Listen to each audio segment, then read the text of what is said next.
del Señor. Tenemos entre casi unos 20 minutos para esta reflexión. Vamos a leer en el libro de los Jueces.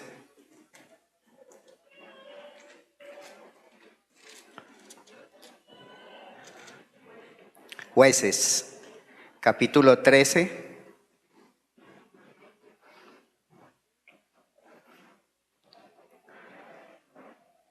Verso 8, vamos a leer un verso introductorio al tema.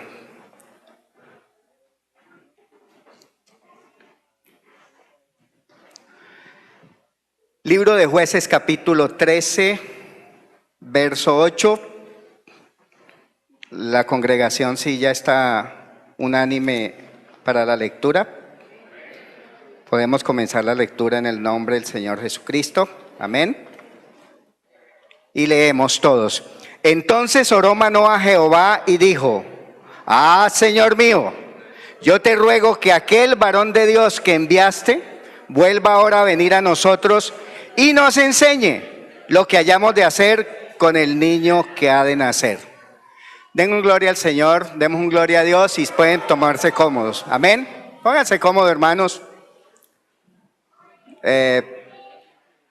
Lo que el Señor nos tiene para esta noche, lo estábamos comentando con el hermano Plutarco, él ha sentido o sentía para este tema, para el día de hoy, unas familias dispuestas a servir a Dios y fortalecidas de una manera integral, en lo espiritual, digamos, en todo. Amén. Cuando uno piensa en que las familias, digamos, estén dispuestas, propensas, estén, digamos, totalmente abiertas a servir al Señor, uno se pone a pensar en cosas como las que suceden hoy en día en la sociedad. Y es tener la fórmula para hacer las cosas, ¿cierto? ¿Cómo hacemos para que esto nos dé resultado? Eso en el mundo de hoy se llama el mundo efectista. Y es tener una receta, una fórmula para conseguir exactamente las cosas. Y fue lo que le pasó a Manoah, una familia que oraba mucho porque estaba pasando por una prueba muy difícil. No tener hijos en Israel era un problema serísimo, porque no dejaba descendencia. Era oprobio para un hogar no tener hijos. Y la esposa de Manoah, pues era estéril. Y de tanto orar y de tanto consagrarse al Señor, de tanto, ¿cierto?, estar pendiente de su propósito delante de Dios, la palabra del Señor dice que se aparece el ángel de Jehová. Amén. Es la teofanía del Señor Jesucristo. Amén. Y se le aparece, ¿cierto? Pero cuando él le dice al ángel de Jehová, Manoah le dice, ¿cierto?, que le diga lo que tiene que hacer para que ese hijo que va a nacer, que está dispuesto al servicio de Dios, al servicio de la obra del pueblo de Israel, porque iba a ser su salvador de los filisteos, ¿cierto? Dios no le responde. Dios simplemente le dice: la mujer se tiene que cuidar, ¿cierto? Y no beber vino de sidra, de uva, etcétera. Y será un nazareo. Tenía unas características, deberá tener unas características. No cortará su cabello, tendrá un estilo de vida muy austero, etcétera, etcétera. Porque es que Dios no puede trabajar por nosotros en la construcción de hogares. Amén. Y cuando alguien piensa en servir, a veces creemos que nuestras familias, digamos, son como un bluff, están listas y ya. En el mundo espiritual, en el reino de Dios, ¿cierto?, todo tiene un proceso. Amén. Un cristiano comienza con unos fundamentos. De esto no se va a tratar, por supuesto, la reflexión ahora. Pero después viene un crecimiento interior, después viene un fortalecimiento, una madurez individual. Después el Señor hace una madurez de un propósito de vida y después usted sí está listo para un servicio. Eso lo estudiaremos cuando lleguemos a la escuela de servidores. Ahí se va a estudiar eso ampliamente. Por eso le digo, no es el punto de reflexión de ahora. Pero entonces yo reflexionaba esta tarde y yo decía, bueno, inicialmente, ¿qué debe tener una familia para estar consagrada al Señor, para servir a Dios, para estar fortalecida de una manera integral? Y entonces hay que volver a lo que son los principios. O sea, el primer nivel en la formación del servidor, que son los fundamentos. Y en esta noche rápidamente voy a hablar de dos fundamentos. Lo primero, que un servidor o una persona, un hermano, una hermana que quiera servir al Señor y quiera servir con su familia, deberá tener en cuenta, ¿sabe qué es? Valorar sus hijos. Darle valor a los hijos. Es que todo parte de ahí. Porque si nosotros apreciamos quiénes son nuestros hijos, bueno, ¿qué queremos que nuestros hijos sean? Nosotros siempre queremos que nuestros hijos les vaya bien, que tengan cierto éxito en lo que emprenden, pero no es una tarea fácil. No es una tarea que se aprende en un código, en un libro. Hay orientaciones, por supuesto, hay ayudas. Pero no hay modelos perfectos o ideales, ¿cierto? Que nos enseñen, que nos tipifiquen cómo tenemos que educar, cómo tenemos que orientar nuestros hijos. Pero una cosa sí es cierta: valorar los hijos, saber quiénes son nuestros hijos, es una de las cosas más importantes por las cuales nosotros tenemos que comenzar a analizar, a madurar y a crecer en el Señor. Amén. Salmo 127, versos 3 y 4 dice: he aquí herencia de Jehová, ¿qué? ¿Son los qué? Son los hijos, cosa de estima el fruto del vientre. Como saetas, quítele esa palabra temporalmente y colóquele protección. Interprételo como protección. Entonces, como protección, ¿cierto? En mano del valiente, así son los hijos habidos en la juventud. Amén. Porque son herencia, dice la palabra del Señor. Cuando usted recibe una herencia, usted recibe un bien, ¿no? ¿Qué es herencia? Conjunto de derechos, bienes, pero mire, obligaciones. Que al morir una persona son transmisibles a sus legatarios o sus herederos. Esta herencia que son los hijos son un regalo de Dios, es algo inestimable. No tiene precio. Es una palabra que traducida del hebreo al griego quiere decir cleros. Es un encargo que Dios nos hace. Amén. Es un cuidado y una posesión temporal. Porque si nuestros hijos fueran, cierto, nosotros los que tuviéramos el derecho por ser engendradores de ellos, el que nos los dio en herencia, cierto, tendría que haber muerto.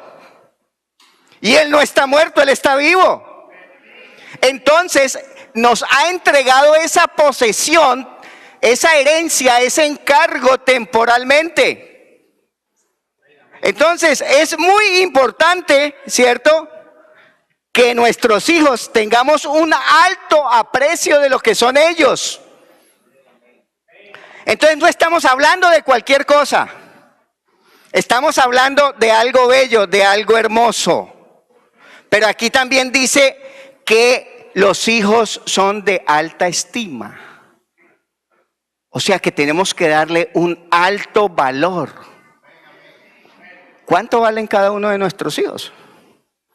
Es una pregunta. Mire, nosotros tenemos que saber en qué mundo estamos. Estamos en un mundo que no valora a los hijos. Ustedes no están viendo las noticias. Por Dios, violencia contra los niños. Maltrato infantil. Esa es la comidilla de las noticias, es la venta del periódico amarillo del día de hoy. Asesinato de niños. Gracias a Dios hay un remanente, un pueblo escogido que realmente estima a los hijos. Y esos somos nosotros, amén, hermanos. A uno le da tristeza saber que hay tan baja estima en los niños que hasta antes de nacer, o no llamemos antes de nacer, antes de recibir el aire de la naturaleza, son asesinados. Les traje un dato, no tengo mucho tiempo porque la verdad es del 22 de enero de 1973 hasta la fecha, ¿usted sabe cuántos millones de abortos legales ha habido en un país que nos trajo el evangelio de América del Norte, los Estados Unidos y allá en el norte? 27 millones de niños no han nacido porque fueron abortados en clínicas legalmente. Es casi la mitad de la población que actualmente tiene Colombia, poquito menos de la mitad. Se cree que mueren a un ritmo de 3 niños por minuto. ¿Será que este mundo estima a los hijos? La respuesta es un gran no. Pero nosotros estamos aquí como un baluarte para hacer apología de estimar a los hijos, de estimar el hogar, de estimar la familia y de estimar los esposos. Tanto problema que la Corte Constitucional ayer o hoy declaró que los hijos, que la no adopción entre parejas del mismo sexo. Tanto alboroto, tanta cosa. Cuando uno sabe que estamos en un mundo que está totalmente perdido. Cuando sabemos que el mundo está de espaldas a Jesucristo y a su evangelio. De ahí la importancia que nosotros como familia seamos servidores de Dios, comenzando por la misión que nos corresponde, y es llevar el evangelio a toda criatura. No hay otra opción. Casi siempre pensamos la familia sirve, el hermano sirve, la hermana sirve y enseguida nos abstraemos, nos llevamos, nos ubicamos en el servicio del culto y en el servicio de iglesia. Pues Dios quiere un servicio más simple y sencillo. Y es que a nuestros hijos los llevemos por la senda del bien. Y es que le hablemos a nuestros vecinos por la senda, a llevarlos también hacia la senda del bien a través de su palabra. Desde que el niño es concebido, ya es un ser humano con carácter. Amén. Ya es un ser humano. Entonces, nosotros tenemos que dar una alta estima. Mire, es algo perfecto. La creación de un niño es algo perfecto. Es algo que la naturaleza realmente todavía no comprende muchas cosas. La ciencia lo comprende. Algunos temas, algunos tópicos. Pero hay algo que en lo más íntimo, en lo más interno, todavía hay cosas maravillosas que no alcanzamos a descubrir. Amén.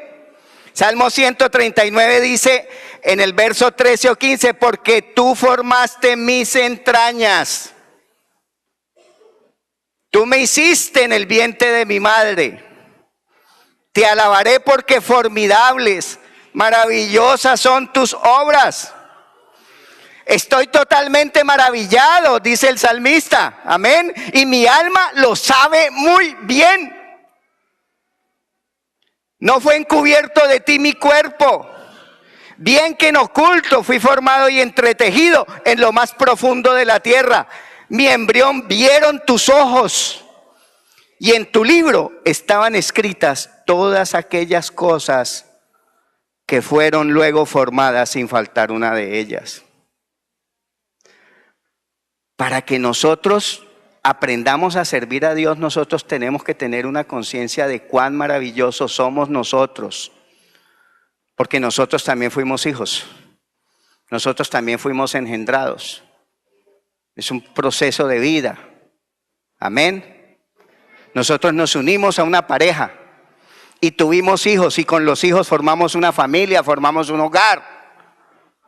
Y eso es lo que determina, ¿cierto?, que nosotros demos alta estima a nuestros hijos. Y el otro principio por el cual, ¿cierto?, es importante que tengamos y que reflexionemos antes de ver cuáles pueden ser las estrategias para que la familia sirva al Señor, es porque los hijos son ayuda y protección. Amén.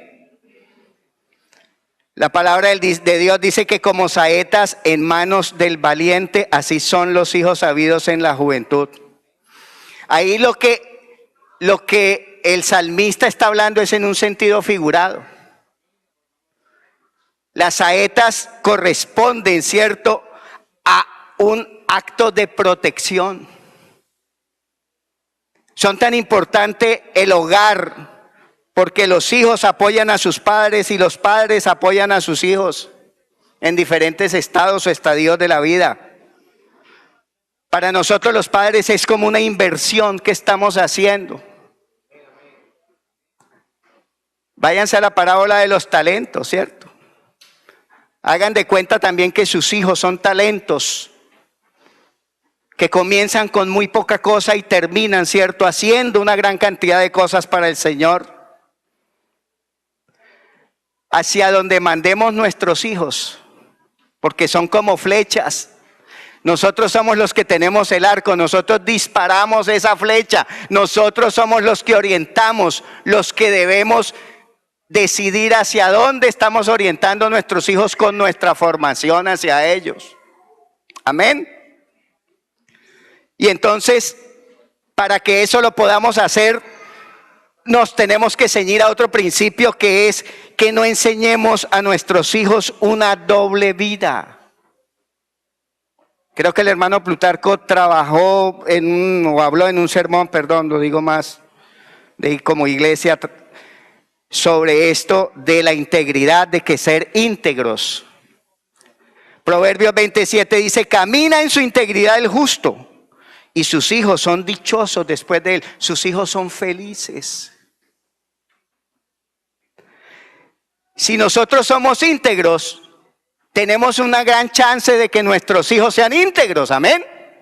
Es decir, que estén completos en Cristo, que estén completos en el Señor. Y entonces también cuando llegue el momento de servir dentro del hogar al Señor o de servir en el templo al Señor, lo harán con altura y suficiencia y con calidad. Amén. ¿Por qué? Porque van a tener la integridad que nosotros le podemos haber inculcado. Entonces fíjese que primero uno estructura, primero uno forma unas bases como cuando forma este edificio, para entonces uno sí dejarlo dispuesto para que el Señor disponga en qué lo va a usar. A mí sí me gustaría, yo siempre reflexiono en esto y me gustaría que reflexionáramos en esto, hermanos y hermanas. Dejemos que Dios sea el que defina en qué es que le vamos a servir a Él. No piense tanto en qué le va a servir su hijo, su hija, qué tipo de ministerio vaya a llevar. Deje que el Señor actúe en la vida de cada uno. Hermano, a veces queremos meternos demasiado en la estructuración de la vida de nuestros hijos. Ellos tienen que irse formando, sí, con bases, sí, con experiencias nuestras vividas, con sanas reflexiones, con acertadas exhortaciones, con disciplina, ¿cierto?, en algún momento de su vida. Amén. Pero tenemos que ir dejando que ellos estructuren su propia vida bajo la palabra de Dios. Amén. Aquí tenemos un hijo que quería recibir la herencia de su padre, ¿cierto? Y la vendió por unas lentejas. Por más que su padre le dijo, ¿cierto? Usted es el descendiente de la herencia que era la bendición que Dios le había dado a Abraham. Y sin embargo la desechó. Y así sucesivamente, ¿cierto? Vemos en Israel, ¿cierto? Un padre que quería que su hijo mayor fuera el rey de Israel, le dijo, no es él. Ese no es el que me va a servir a mí, el que me va a servir a mí es un pastor que está por allá. Amén. Tenemos que dejar que Dios vaya estructurando y madurando el servicio que nosotros tenemos que darle a Él, ¿cierto? En función de nuestras habilidades, nuestros dones y nuestros talentos. Podemos ayudar, pero no dirigir. Podemos orientar, podemos influir,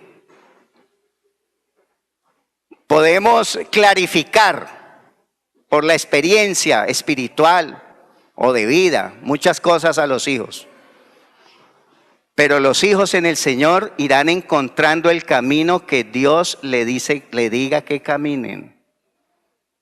No somos nosotros. Nosotros somos los que estructuramos y formamos el carácter y ayudamos en ese proceso. Pero Dios sabe para qué nos tiene preparados. Amén.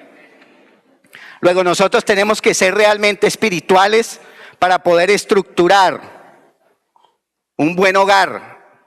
Aquí se dijo, hay que orar mucho, lo dijo aquí el hermano Oscar, la hermana Celinda habló de adoración. Ya eso son estrategias que Dios pone en la vida nuestra, de los hogares, para actuar. Pero para terminar quiero reflexionar rápidamente que la familia tiene que orar junta. Es de gran bendición. Una familia que esté dispuesta a servir a Dios tiene que orar junta. Hay que sacar tiempo. Que la complejidad del día a día, todo eso es cierto. Pero que hay que sacar tiempo, hay que sacar tiempo. Nosotros necesitamos mucha sabiduría de parte de Dios para que nuestra familia, cierto, pueda hacer lo que Dios quiere que haga. Pero eso lo tenemos que hacer es orando juntos. El Señor dice, cierto, que oremos, ¿ya? Y que tengamos en paz todo lo que estemos haciendo, más con nuestras esposas, para que esas oraciones no tengan estorbo. ¿Qué quiere decir eso? Que estemos en armonía, en una armonía espiritual. Amén.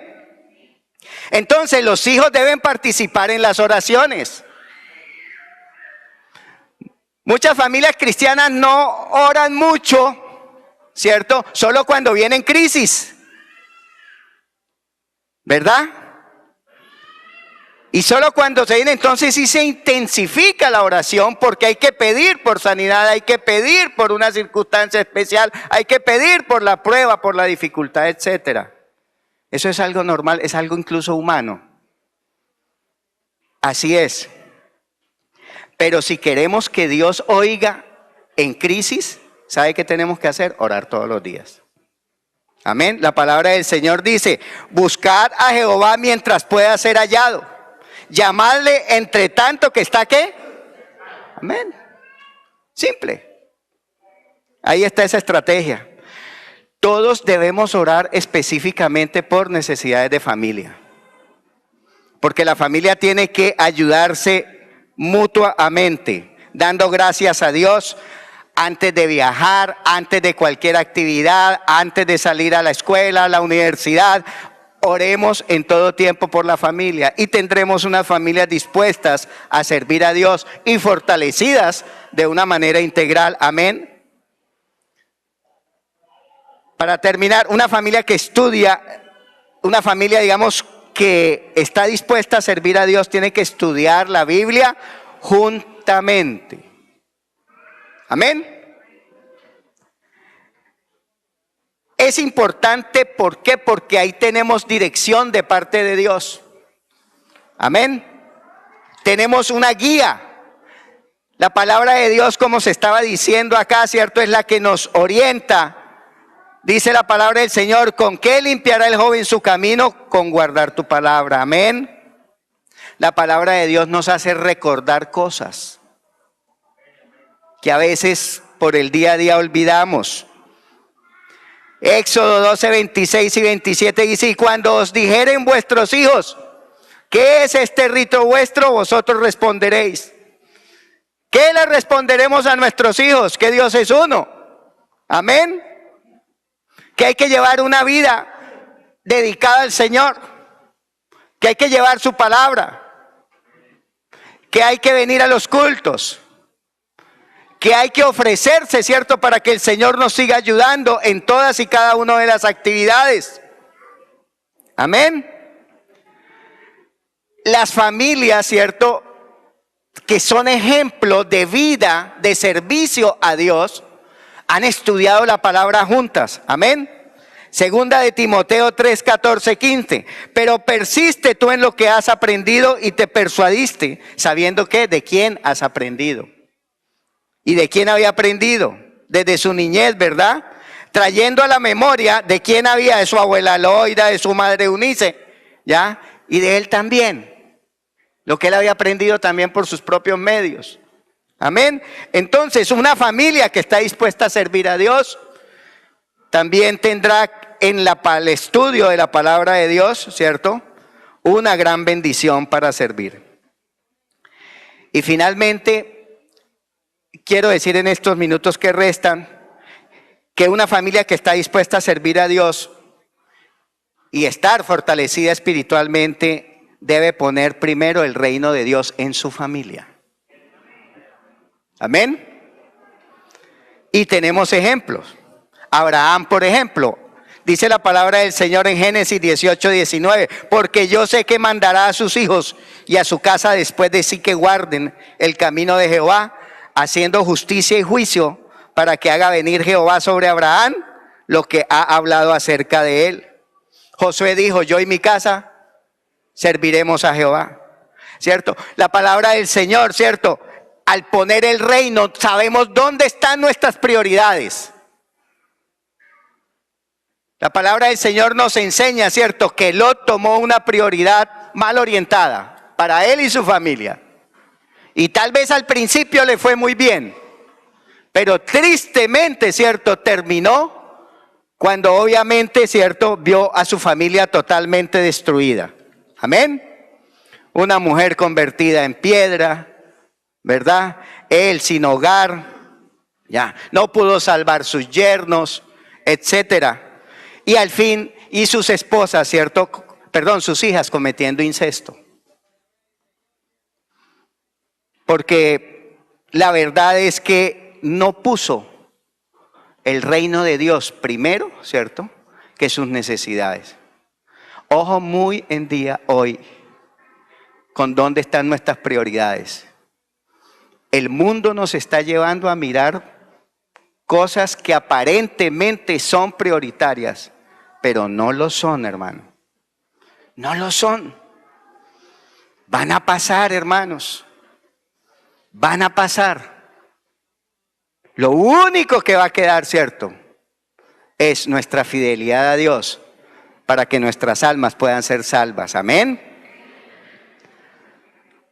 Tenemos que estar ocupados en la obra del Señor, ¿verdad? Aquila y Priscila enseñaron a otros. ¿En dónde lo hacían? En sus casas. Abrieron sus casas para las reuniones de la iglesia, de su tiempo. En la casa de Lidia practicó la hospitalidad. En la casa de Estéfanas, en Primera de Corintios, dice que se dedicaron al servicio de los santos, ayudaban y trabajaban. Entonces, hermano, con esta pequeña reflexión, es la intención de parte del Señor que ha puesto en nuestro corazón de que nosotros dediquemos nuestro servicio, nuestra familia, al servicio del reino de Dios.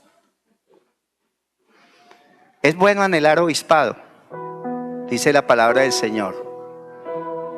Pero el primer servicio que debemos hacer es en nuestros hogares, nuestros vecinos, ¿cierto?, sirviéndole a Dios, llevando el mensaje de salvación.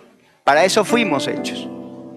Lo otro es estructura, lo otro es dinámica de trabajo en la iglesia, en la congregación, y también el Señor utilizará a los que siempre ha utilizado y a hermanos y hermanas nuevas, porque es buena esa dinámica y es obviamente muy lógica, pero estamos llamados a servir desde nuestros hogares. Oremos al Señor en esta noche, hermanos, para que Él sea el que nos oriente, nos llene, nos signe cuál es la forma en que podamos servirle a Él, y para que todos estos propósitos que usted tiene de servicio, hermano, usted los pueda cumplir. Es bueno anhelar servir al Señor, pero hay un camino que recorrer, y ese camino comienza meridianamente por tener muy buenos fundamentos y por tener claro que base fundamental, orar mucho, ¿cierto? Estudiar mucho la palabra de Dios, y tercero, divulgar el reino de Dios en nuestros hogares y en nuestros alrededores en primera instancia. Oremos. Señor y Dios Todopoderoso, te damos gracias. Gracias por este tiempo que tú nos has permitido compartir.